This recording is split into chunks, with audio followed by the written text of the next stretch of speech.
I took this class not because my major requires it or because my parents made me take it, but I took this class because I wanted to become more comfortable with public speaking and to get outside my comfort zone.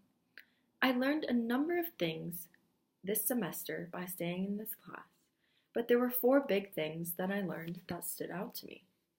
First and foremost, I learned that audience adaptation is one of the most important things when writing and presenting a speech. If your audience isn't hooked at the very beginning of the speech, they really aren't listening. Second, I learned that eye contact and vocal variety are so important to keeping your audience engaged in what you are saying. If you are simply just reading to your audience, you will seem uneducated on the topic and not credible. And if your voice is monotone during your whole speech, your audience will become super bored and uninterested. Additionally, I learned how to prepare well for a speech. I learned that memorizing the entire speech is almost impossible for myself, and that if I know my main points very well, I am able to remember the important things I need to address while still making a lot of eye contact. Lastly, and most importantly, I learned how to structure a good speech.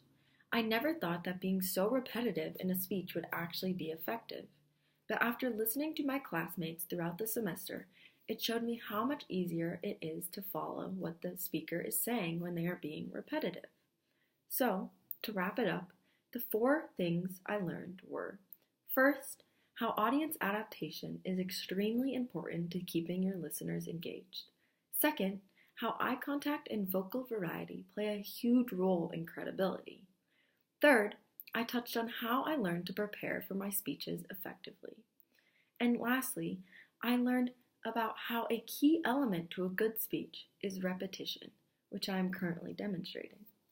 So, I encourage anyone and everyone watching this video to inspire others to take interest in learning how to effectively speak in large groups. Because as I said in my last speech, life begins at the end of your comfort zone, and your comfort zone shouldn't take over your life. Thank you.